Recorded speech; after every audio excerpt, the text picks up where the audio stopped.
La injusticia siempre nos golpea más fuerte cuando ocurre en los lugares donde debería reinar la verdad. Bienvenido a Sabiduría para el Corazón con el pastor Stephen Davey en la voz y adaptación de Daniel Cuquín.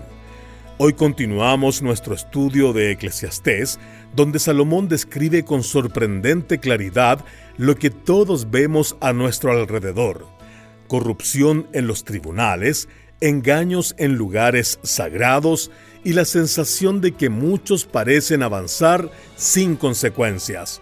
Pero en medio de ese realismo crudo, su diario también apunta hacia una solución que invita a mirar más allá de lo evidente. Te invitamos a escuchar esta enseñanza titulada Cuando la vida es injusta. Cuando usted era pequeño, seguramente no se tardó mucho tiempo para aprender algunas importantes lecciones sobre la vida. Probablemente aprendió una de esas lecciones cuando lo llevaron al parque o la primera vez que salió al patio de recreo. Y la lección es que la vida no es justa. Los niños más grandes no le compartían los columpios ni le pasaban la pelota cuando usted estaba en buena posición. O tal vez tuvo hermanos o hermanas mayores que disfrutaron enseñándole que la vida no es justa cada vez que podían. Tal vez sus padres tampoco ayudaron mucho. Puede que no jugaran muy limpio con usted. Un teólogo llamado Rodney Dangerfield solía decir: cuando era niño, mis padres se mudaban mucho, pero yo siempre los encontraba. Pero el problema es que la vida no se volvió más justa cuando se graduó de la primaria. Todos descubrimos tarde o temprano que somos miembros de una raza injusta, la raza humana. El que hace trampa en el trabajo termina consiguiendo la promoción. La gente buena no gana automáticamente. Y a veces los inocentes se llevan la culpa, mientras que a los culpables no siempre los atrapan.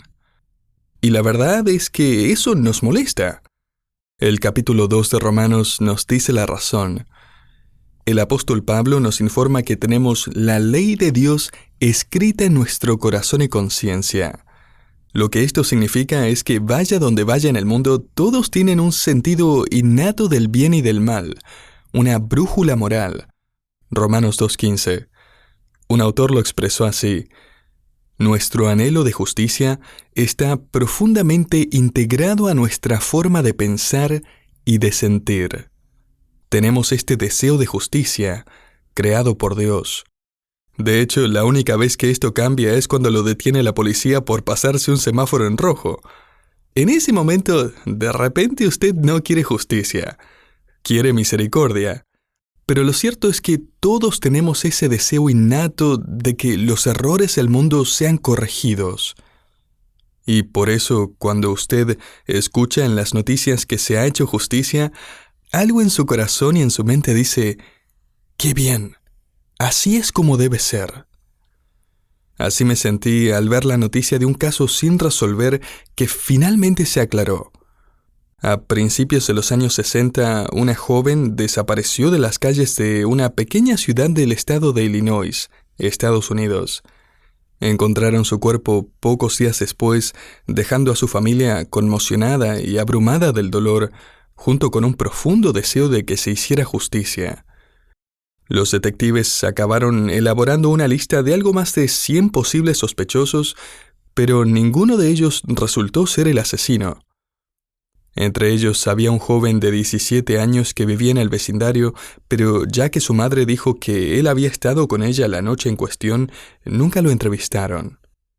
Sin embargo, 55 años después, en su lecho de muerte, la madre confesó que había mentido, y que eso la había atormentado todos esos años. El caso se reabrió, pero ahora aquel joven tenía 72 años. Ya que las huellas de ADN no cambian con la edad, todas las pruebas forenses coincidieron. Lo condenaron a cadena perpetua. Pasaría el resto de su vida en prisión. Y hay algo en nosotros que aplaude y se alegra por esto diciendo: bien, no se salió con la suya, se hizo justicia.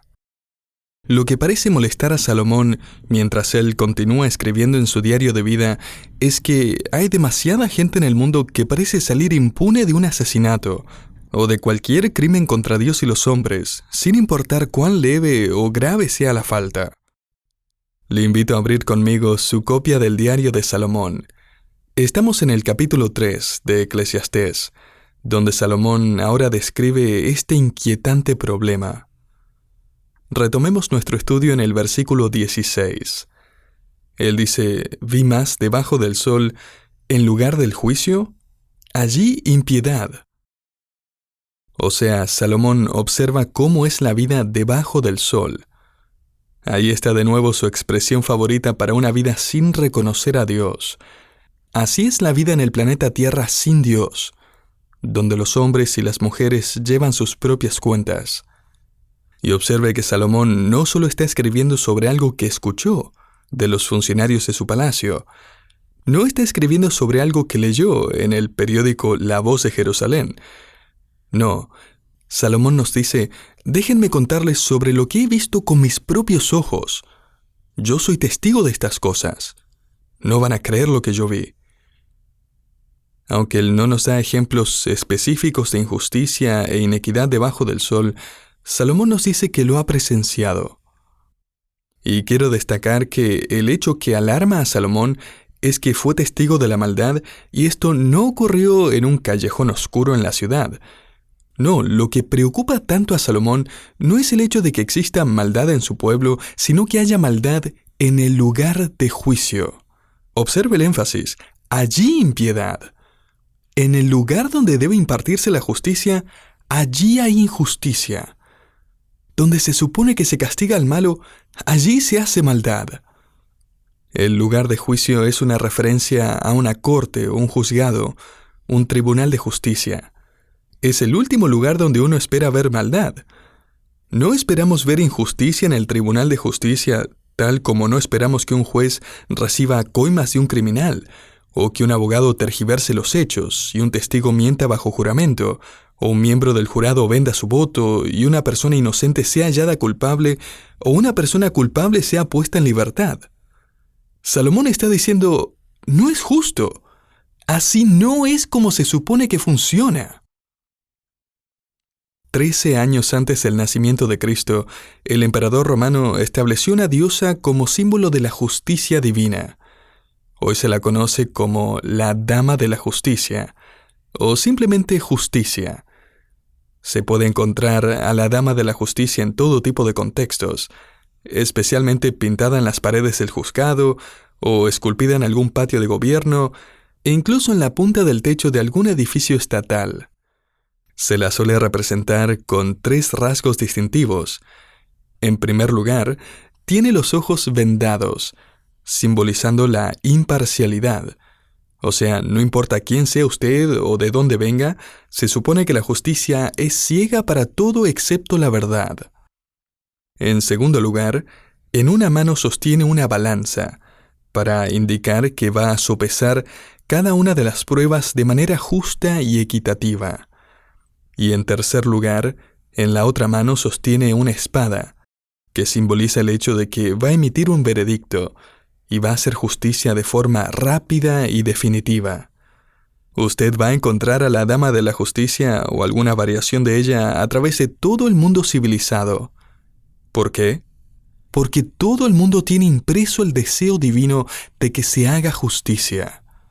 Hay pocas cosas que nos molestan más en esta vida debajo del sol que cuando las salas de la justicia se convierten en corredores de la corrupción. Pero esto no es todo lo que le molesta a Salomón. No solo ha visto que las salas de la justicia se han convertido en corredores de corrupción, sino que ha visto que el lugar de adoración se ha convertido en un lugar de maldad. Fíjese de nuevo en el versículo 16. Vi más debajo del sol, en lugar del juicio, allí impiedad, y en el lugar de la justicia, allí iniquidad. Para Salomón, el lugar que representaba el juicio era el tribunal de justicia, y el lugar que representaba la justicia o la rectitud habría sido el templo. Así que el Tribunal de Justicia y la casa de Dios estaban colmados de gente malvada, que estaba invirtiendo los valores fundamentales de cada institución. Los hombres que supuestamente debían representar a Dios y la justicia eran representantes del mal, y la adoración al único Dios vivo y verdadero se estaba deteriorando.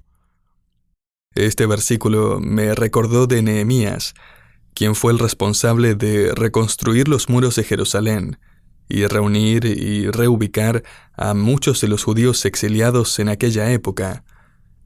Lo amenazaron, lo ridiculizaron, incluso intentaron asesinarlo.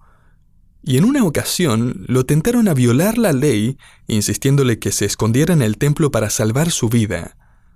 Él se negó.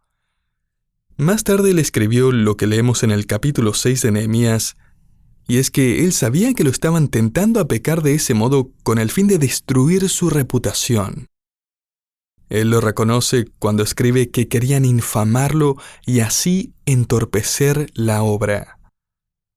Nehemías sabía que cualquier error de su parte podía desacreditar la obra de Dios. A todo esto, este principio se aplica a la iglesia y la obra de Dios en cualquier generación.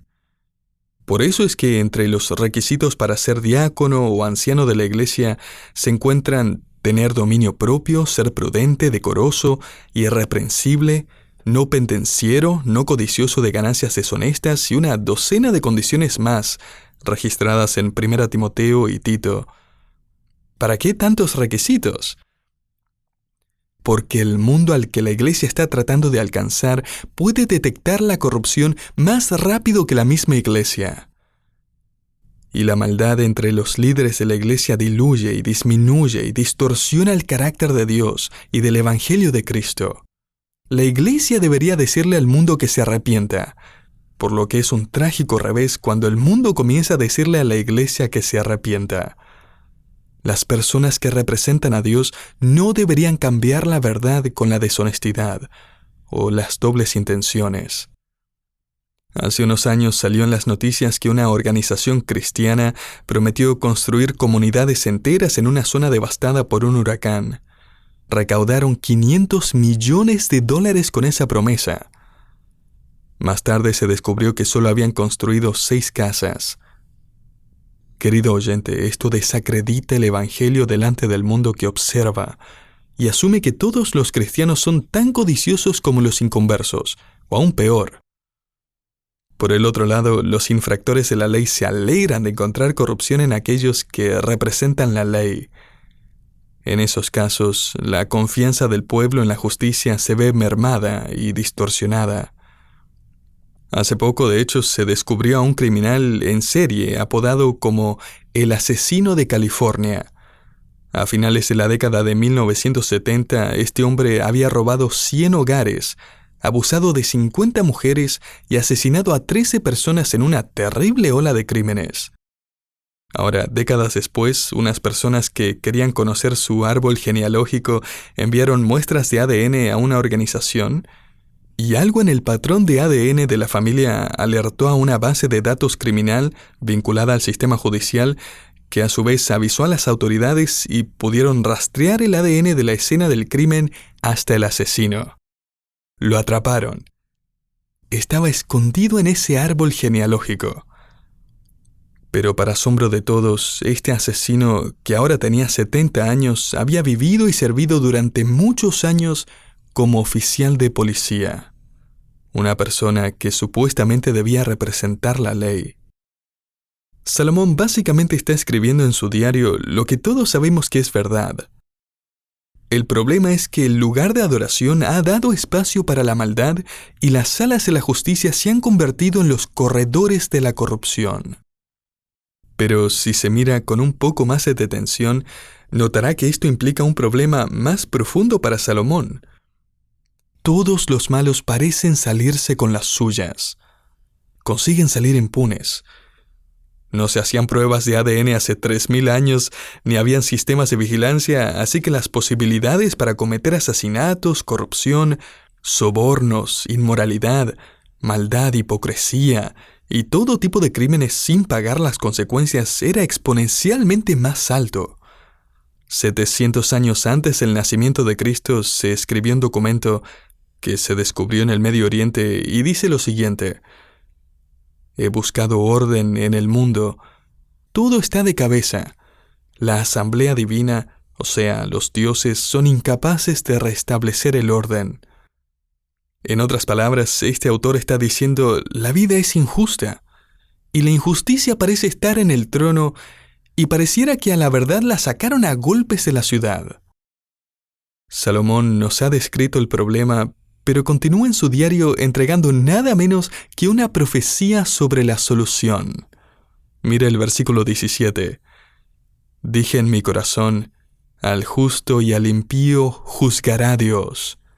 Es decir, Él va a determinar quién es justo y quién no, porque allí hay un tiempo para todo lo que se quiere y para todo lo que se hace. En otras palabras, Dios ha fijado un tiempo para el juicio. Parece que nada cambia en este injusto y malvado mundo, pero un día el universo gritará la noticia: aquí viene el juez. ¿Y quién es él? El apóstol Pablo concluyó su predicación en Atenas declarando que Dios ha establecido un día en que su Hijo juzgará al mundo. Hechos 17:31. El Señor Jesús dijo que su Padre le dio el privilegio de juzgar todas las cosas un día, al final de la historia humana tal como la conocemos. Juan 5:22. El juicio sobre todas las obras de los incrédulos tomará lugar tal como está registrado en Apocalipsis 19, en lo que el apóstol Juan describió como el juicio del gran trono blanco. Ahora, ¿sabía Salomón que iba a llegar un día de juicio? ¿O era solo un deseo? ¿Una simple suposición? Oh no, él lo sabía. Él había estudiado la Torá, la ley, y sin duda había memorizado un versículo que debió mantenerlo despierto por las noches hasta que se arrepintió de su maldad más tarde en su vida. Este versículo dice: ¿no hará el juez de toda la tierra lo que es justo? Génesis 18:25. Más tarde Moisés anunció que Dios no permitirá que el culpable quede impune. Éxodo 34:7. Salomón sabía la verdad de que la humanidad tiene una cita agendada con su Dios creador en algún momento futuro. ¿Pero lo creía Salomón realmente? Puede que le sorprenda leer la última anotación que hizo en su diario.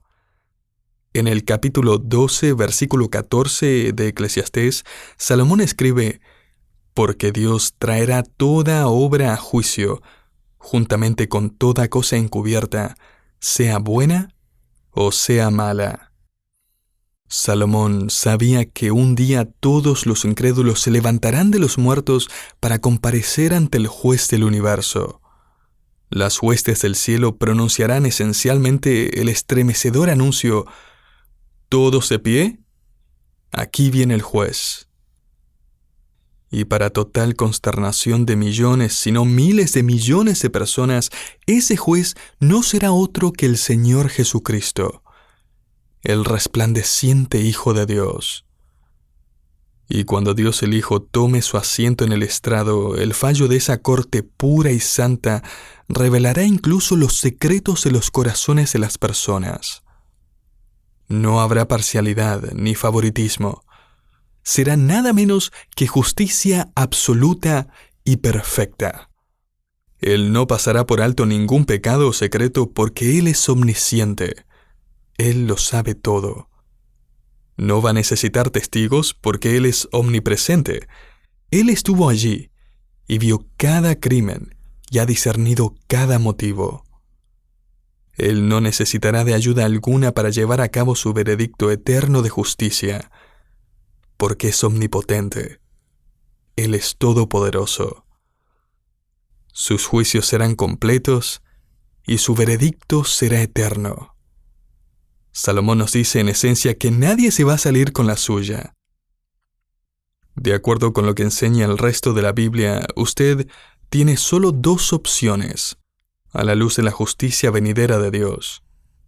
Usted o estará delante de Dios en su pecado, juzgado como culpable y enviado al infierno como veredicto justo para los pecadores, o usted le habrá pedido a Jesús que lo salve de la pena justa de su pecado y habrá aceptado el don gratuito del perdón. Usted evitará el juicio del gran trono blanco y en su lugar se le concederá la entrada al cielo. Estas son sus dos únicas opciones: culpable o perdonado. La Biblia dice que está establecido para los hombres que mueran una sola vez y después el juicio. Hebreos 9:27. En otras palabras, después de que usted y yo morimos, no hay tribunal de apelaciones al veredicto eterno de Dios. ¿Usted estará ante Él en su pecado o estará ante Él en su Salvador? El tiempo para apelar a su misericordia es ahora, mientras usted todavía respira. Si no lo ha hecho aún, permítame invitarlo hoy mismo, mientras aún tiene vida y aliento en sus pulmones, a admitir su culpa, su pecado, y reclamar la promesa de que si confesamos nuestros pecados, Él es fiel y justo para perdonar nuestros pecados. 1 Juan 1:9. Confíe solo en Él y pídale que lo salve, porque todo aquel que invocare el nombre del Señor será salvo. Romanos 10:13.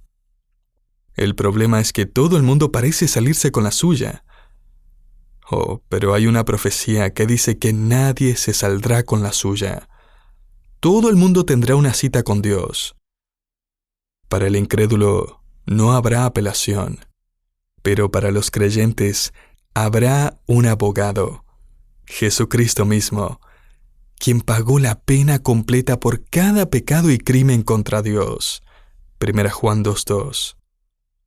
Pero por ahora, Salomón escribe en su diario que pareciera como si la gente se está saliendo con la suya, pero de acuerdo con la Biblia y el plan de Dios para la historia de la humanidad, es solo cuestión de tiempo.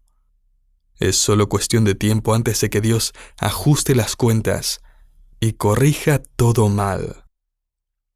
Un famoso presentador de noticias llamado Paul Harvey ilustró este punto cuando habló de un hombre llamado Gary Tyndall que fue acusado de robo. Mientras estaba en la sala del juez Rodríguez en California, Tyndall pidió permiso para ir al baño. El juez accedió y Tyndall fue escoltado escaleras arriba hasta el baño del segundo piso, mientras la puerta del baño era obviamente vigilada por fuera. Tyndall estaba decidido a escapar, así que trepó por unas tuberías exteriores, abrió un panel del techo y empezó a arrastrarse por ese espacio. Había gateado unos 9 metros cuando los paneles del techo se rompieron con el peso de su cuerpo y cayó al suelo justamente dentro de la sala que acababa de abandonar. Parecía que iba a escapar, pero solo tardó un poco más para llegar delante del juez.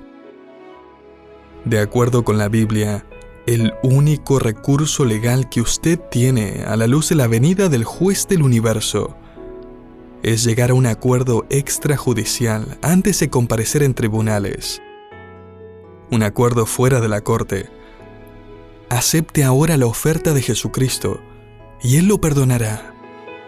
Y Él lo va a representar como su abogado cuando le acepte como su Señor y Salvador. Logre un acuerdo fuera de la corte. Evite la ira de Dios.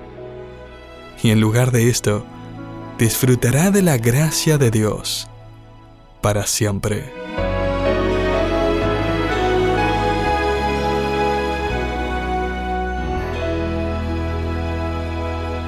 Qué necesario es recordar que, aunque hoy la injusticia parezca avanzar sin freno, Dios no ha perdido el control. Su tiempo y su carácter siguen siendo perfectos. Gracias por acompañarnos en Sabiduría para el Corazón, una producción del Ministerio Sabiduría Internacional. El programa de hoy, titulado Cuando la vida es injusta, forma parte de la serie de estudios en Eclesiastés, Encontrando significado debajo del sol. Si deseas acceder a más recursos bíblicos o volver a escuchar el mensaje del día, te invitamos a visitar sabiduriainternacional.org. Allí encontrarás estudios, artículos y herramientas para tu crecimiento espiritual. Soy Hugo Zúñiga y nos encontramos en nuestro próximo programa para seguir recorriendo juntos el libro de Eclesiastés en Sabiduría para el Corazón. Bendiciones.